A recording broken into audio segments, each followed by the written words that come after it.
हजरत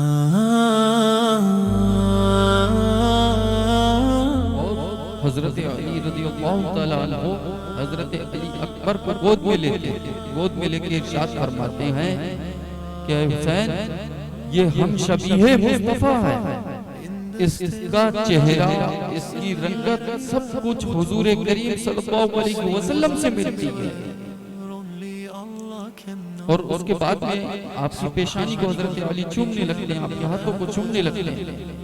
हजरत इमाम अली मकाम पूछते हैं कि आप हाथों को चूमते जा रहे हैं, रोते क्यों जा रहे हैं बाबा जान? तो आप इरशाद फरमाते हैं, क्या हुसैन, इन हाथों को करबला के मैदान में एक बागी गिरोह शहीद कर देते हक की राह में, और इस सर को करबला के मैदान में एक बागी गिरोह शहीद कर देगा हक की राह। हेलो गाइस, अस्सलामु अलैकुम वरहमतुल्लाहि ताला वबरकातुहू। मैं आपका भाई मोहम्मद फरमान रज़ा क़ादरी बदायूं शरीफ से हाजिर हूँ आज एक और बेहद खूबसूरत और ज़रूरी बयान लेकर के आप लोगों की खिदमत में। आज के बयान का उन्वान है सीरत अली अकबर रज़ियल्लाहु ताला अन्हु। और हज़रत अली अकबर रज़ियल्लाहु ताला अन्हु की क्या शान है हम लोग आगे जानेंगे, और आपकी सखावत में क्या आदतें रहीं, ये तमाम चीज़ें हम आपकी पैदाइश से लेकर के खुसूसन हम लोग जानेंगे हज़रत अली अकबर की पैदाइश के बारे में। इन तमाम चीज़ों को अगर जानना है आप लोगों को सुन्नी सहीहुल अक़ीदा आलिमों के मोतबर रिवायतों के मुताबिक, तो वीडियो में आखिर तक ज़रूर बने रहें। और जो लोग चैनल पर नए हैं चैनल को सब्सक्राइब करें, ज़्यादा से ज़्यादा लोगों तक शेयर करें, चूँकि ये सबब जारिया है। इसको करने से आपकी और हमारी नेकियों में इजाफ़ा होगा और इंशाअल्लाह ज़वजल ये नेकियां हमें यहाँ भी मिलेंगी और बाद मरने के हमारी क़ब्रों में भी पहुँचती रहेंगी। और सबसे बड़ी चीज़ तो ये है कि अगर इमाम हुसैन ने अपने बच्चे की तारीफ़ करते हुए हमें देख लिया और हमें अपने बेटे की तारीफ़ के जो वाक़यात हैं उनको दूसरे दोस्तों तक शेयर करते हुए देख लिया, और ये अगर इमाम हुसैन को पसंद आ गई, तो इंशाअल्लाह हमारा यहाँ भी बेड़ा पार होगा और वहाँ भी बेड़ा पार होगा। मैं बयान शुरू करता हूँ। अल्हम्दुलिल्लाह रब्बिल आलमीन वस्सलातु वस्सलामु अला सय्यिदिल मुरसलीन, अम्मा बअद, फ़अऊज़ु बिल्लाहि मिनश शैतानिर रजीम, बिस्मिल्लाहिर रहमानिर रहीम। इन्नमा युरीदुल्लाहु लियुज़हिबा अन्कुमुर रिज्सा अहलल बैति व युतahhirakum तत्हीरा। सदक़ल्लाहुल अज़ीम। क़ालल्लाहु तबारक व तआला फ़ी शानि हबीबिही, इन्नल्लाहा व मलाइकतहु युसल्लूना अलन नबिय्यि या अय्युहल्लज़ीना आमनू सल्लु अलैहि व सल्लिमू तस्लीमा।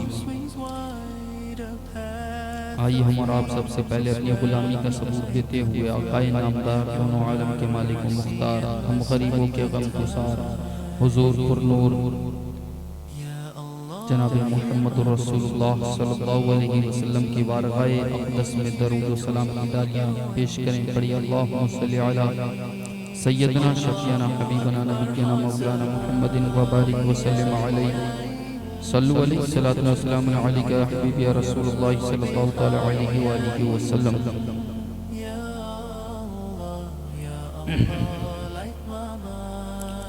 अल्लाह तबारक व तआला ने कुरान करीम की सूरह अहज़ाब आयत नंबर 33 के आखिरी हिस्से के अंदर इरशाद फरमाया है, इन्नमा युरीदुल्लाहु लियुज़हिबा अन्कुमुर रिज्सा अहलल बैति व युतahhirakum तत्हीरा। अल्लाह तबारक व तआला ने इरशाद फरमाया है, बेशक अल्लाह तआला तो यही चाहता है,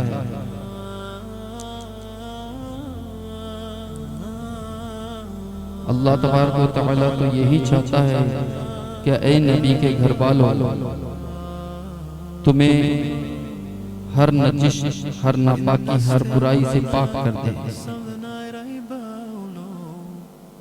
तो इसकी शरह इस नज़रिए में इमाम अहमद रज़ा खान फाज़िल बरेलवी रहमतुल्लाह अलैह ने हमें समझाई कि दो मिसरों के अंदर पूरे सैयदों की शान को उस अंदाज में बयान कर दिया है कि ना समझ शख्स भी होगा वो भी आसान अल्फाजों में समझ जाएगा। आला हज़रत इमाम अहले सुन्नत इमाम अहमद रज़ा खान फाज़िल बरेलवी अलैहि रहमत व रिदवान अपनी कलाम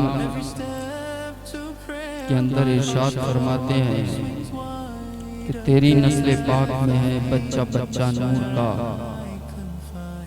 तू है ऐने नूर तेरा सब घराना नूर का।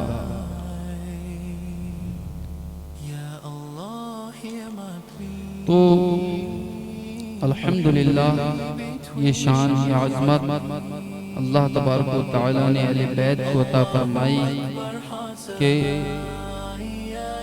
उन्हें तो पाक किया बल्कि उनसे अकीदत रखने वाला जिसके दिल में थोड़ी सी भी अहले बैत की अकीदत है तो अल्लाह तबारक व तआला उस शख्स को भी पाक कर देगा और पाक करके इंशाअल्लाह उसके बाद उसे मोहतबर फरमाएगा।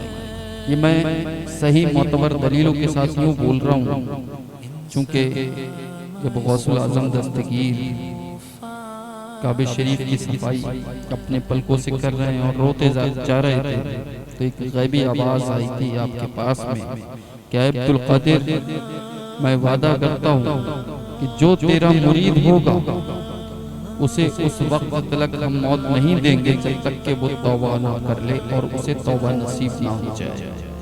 और इस तरह की रिवायात हुजूर गरीब नवाज ख्वाजा पाक रहमतुल्लाह अलैह की भी मिलती हैं इस तरह की रिवायात में। बहरहाल ये सैयदों से जुड़ने की ही तो बात है जो मौत भी नहीं आ रही है जब तक कि बंदा तौबा नहीं कर रहा है। और इसकी सबसे बड़ी मिसाल मैं आपको बिल्कुल जीती जागती अभी के हाल फिलहाल की 100 साल पीछे की दे रहा हूँ जो आपके सामने प्रैक्टिकल मौजूद है। आला हज़रत इमाम अहले सुन्नत इमाम अहमद रज़ा खान फाज़िल बरेलवी रहमतुल्लाह अलैह जब महरेरा शरीफ जाया करते थे तो स्टेशन से अपनी चप्पलों को उतार दिया करते थे और महरेरा शरीफ के अंदर आप हमेशा नंगे पैर जाया करते थे। ये सैयदों की ताज़ीम थी। और आपने पालकी वाला वाक़या भी सुना होगा। पालकी के अंदर एक मर्तबा पुराने शहर तशरीफ ले जा रहे थे तो उसमें सैयदजादा आपको बांधा दिया हुआ था आपकी पालकी का, हालांकि वो मजदूरी पर आए थे। जब पुराने शहर के करीब पहुंचने ही वाले थे इमाम अहमद रज़ा खान इरशाद फरमाते हैं मेरी पालकी नीचे उतारो। नीचे उतारी जाती है और उसके बाद में आप कहते हैं कि तुम में सैयद कौन है? वो शख्स जो थे मजदूरी पर आए थे इसलिए उन्हें डर लगने लगा। उन्होंने सोचा शायद मेरी मजदूरी ना चली जाए अगर मैं बता दूं तो। बहरहाल उन्होंने बताया कि हुजूर आपको कैसे पता सैयद कौन है? तो आपने कहा मुझे बुए रसूल आ रही है। समझ रहे हैं निगाहें आंख वाले तेरी चौबन का तमाशा देखें, दीदाए कोड़ को क्या नजर आए जलवा तेरा। जो सैयदजादे होते हैं ना उनकी खुशबू उनका मर्तबा उनका मकाम अहले ईमान ही जान सकते हैं। आप समझो अरे खैरे तो खैरे लोग नहीं जान सकते उनका मकाम और मर्तबा। ईमान वाली शख्सियत जानती हैं। बहरहाल अल्लाह को बताया गया कि मैं सैयदजादा हूँ लेकिन मैं मजदूरी करने इसलिए आया क्योंकि सैयदों पर ज़कात हराम है, ज़कात नहीं ले सकते। तो आपने इरशाद फरमाया मेरी पालकी को वापस मेरे घर तक ले जाया जाए और वहाँ तक आपकी पालकी को ले जाया गया, जबकि सैयद साहब से कांधा नहीं दिलवाया उसमें। उसके बाद में वहाँ जाने के बाद आपने कहा सैयद साहब से हुजूर इस पालकी में तशरीफ रखें, आप इस पालकी में बैठें। और मजीद इसरार करने के बाद आपको पालकी में बिठाया गया और उसके बाद में हुजूर आला हजरत ने खुद कांधा दे करके आपकी पालकी को वहां तक ले गए जहाँ पर आपको ये खुशबू आई, उस मकाम तक ले गए। और उसके बाद में हमेशा के लिए ये कह दिया कि इनके लिए हर महीने यहाँ से खर्च भी जाना चाहिए और तमाम इनकी खिदमतों का ख्याल भी रखना चाहिए। बहरहाल ये सैयदों की जो उन्होंने ताज़ीम की ना, इसके बदले में अल्लाह तबारक व तआला ने उन्हें ऐसा मर्तबा दिया कि ज़माने के हजरतों को हजरत कहा जाता है, लेकिन इमाम अहमद रज़ा को आला हजरत के नाम से पुकारा जाता है। अब मैं अपने असल मकसद, असल मौजू की तरफ आता हूँ। हजरत अली अकबर की पैदाइश की कई रिवायात हैं। एक रिवायत तो ये मिलती है कि 33 हिजरी में आप पैदा हुए, और दूसरी रिवायत मिलती है 35 हिजरी में आपकी पैदाइश हुई, और तीसरी रिवायत मिलती है 42 हिजरी में आपकी पैदाइश हुई। लेकिन अगर 42 हिजरी में आपकी पैदाइश होती, मैं हर चीज को बड़ा कायदे से साफ करता जाऊंगा इंशाअल्लाह। अगर 42 हिजरी में आपकी पैदाइश होती तो एक रिवायत मिलती है कि हजरत अली ने आपकी पैदाइश के बाद में आपको गोद में लिया और आपको चूमा और कहा कि ये हम शबीह मुस्तफ़ा है, इसकी सूरत, इसकी शक्ल जो है वो हमारे और आपके आका हुजूर करीम से मिलती है, बिल्कुल हूबहू ये नबी की शक्ल में है। तो इस रिवायत से पता लगता है कि 42 साल तो है नहीं, और 33 साल की रिवायत कमजोर यूं मानी जाती है कि हम जब इस्लामी किताबों के मुताले करते हैं तो हम हजरत अब्दुल अजीज मुहद्दिस हक दहलवी रहमतुल्लाह अलैह की बारगाह में पहुंचते हैं, और वहाँ से रिवायत मिलती है कि आपकी उम्र शहादत के वक्त में 25 या 26 साल। तो वहाँ से ये पता लगा कि आपकी पैदाइश जो है, और दूसरी मोतबर रिवायत ये भी है कि आपकी पैदाइश दौरे उस्मानिया में हुई थी, तो इस वजह से भी 42 नहीं मानी जाएगी।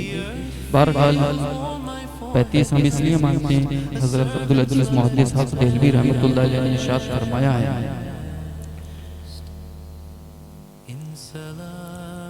कि आपकी शहादत के वक्त में आपकी उम्र महज 25 या 26 साल थी। तो इस रिवायत के हिसाब से हम 35 हिजरी मानते हैं, क्योंकि उसमें दोनों चीजें मिल जाती हैं। आपकी उम्र भी करबला के वाक़े के टाइम पर 25 या 26 साल पहुंचती है, और दूसरी चीज दौरे उस्मानिया भी मिलता है। तो हमें ये तीसरी रिवायत को सही मानने में मेरा तो इत्तफाक इसी पर है। बाकी अगर आप लोगों के बारे में, आप लोगों के पास में इसमें कोई और सटीक नॉलेज हो तो मुझे आप बता सकते हैं, कोई मसला नहीं, मैं इंशाअल्लाह तौबा कर सकता हूँ उस पर। बहरहाल अभी भी मैं तौबा कर रहा हूँ अगर मैं गलत बताता हूँ। बहरहाल हजरत अली रज़ियल्लाहु तआला अन्हु आपको गोद में लेते हैं, और माजरत के साथ मैं ये पहले बता दूं, आपकी पैदाइश हुई थी शाबान के महीने में, 11 शाबान को याद रखना इंशाअल्लाह।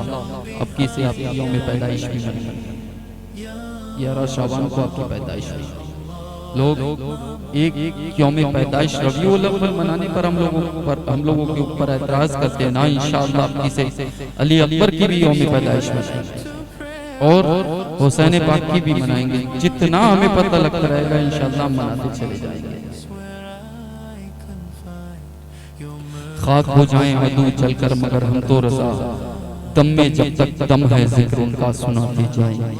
बहरहाल आपकी पैदाइश के वक्त में हज़रत अली ने इरशाद फरमाया कि हम शबीह मुस्तफ़ा हैं, और बचपन के वक्त में आपके हाथों को चूमकर, आपकी पेशानी को चूमकर हजरत अली एक मरतबा रो रहे थे, एक रिवायत में मिलता है। तो इमाम हुसैन ने पूछा, बाबा जान शहजादे के हाथों को और माथे को चूमकर के आप क्यों रो रहे हैं?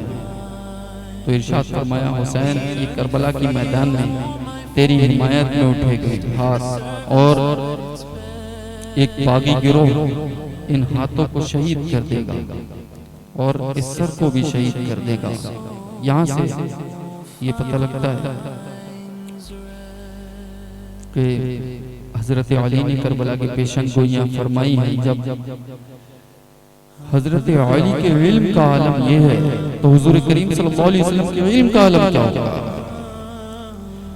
मैं बहुत तेजी के साथ अपने आखिरी पड़ाव की तरफ जाता हूँ इंशाअल्लाह। हजरत अली की हजरत अली अकबर की सखाबत का आलम ये था कि आप मदीने के पास में पहाड़ पर एक आग का दायरा लगवाते थे रोज रात को, ताकि रेगिस्तान में मुसाफिरीन को नजर आ जाए वो आग का घेरा, और हम उनके पास में पहुंच जाएं। पहुंचने के बाद में आप मेहमान नवाजी हर शख्स की करते थे, लेटने के लिए भी जगह दिया करते थे और उसके साथ में खाने वगैरह का भी एहतराम करते थे। यानी आग जला करके मुसाफिरीन को दावत दे करके आप बुलाया करते थे। इस बात को याद रखना इंशाअल्लाह काम आएगा। और आपको तलवार के तौर तरीके जो सिखाए वो हजरत अली अब्बास रज़ियल्लाहु तआला अन्हु ने सिखाया। आपको जंगी हुनर जो सिखाए वो हजरत अब्बास रज़ियल्लाहु तआला अन्हु ने सिखाया। मैं बहुत मुख्तसर करके इंशाअल्लाह आखिरी वक्त की तरफ चलते हैं। आप मदीने से मक्के और मक्के से जब करबला जाने लगे तो उस वक्त में एक मकाम पर हजरत इमाम हुसैन को कुछ पल के लिए नींद का गलबा तारी होता है।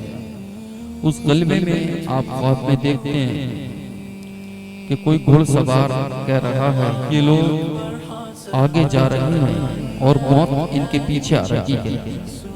ये आप देखते हैं बार-बार जैसी ऊँग से जागते हैं आप वैसी पढ़ते हैं इन्ना लिल्लाहि व इन्ना इलैहि राजिऊन अल्हम्दुलिल्लाहि रब्बिल आलमीन। आप जैसे ये पढ़ते हैं तो हजरत अली अकबर पूछते हैं कि बाबा जान क्या हुआ, आपने ये क्यों पढ़ा। तो ये ख्वाब के जो है जो मैंने अभी जिक्र किया इस ख्वाब को हजरत अली अकबर को बताते हैं इमाम हुसैन। उसके बाद में हजरत अली अकबर इरशाद फरमाते हैं बाबा जान क्या हम हक पर नहीं हैं।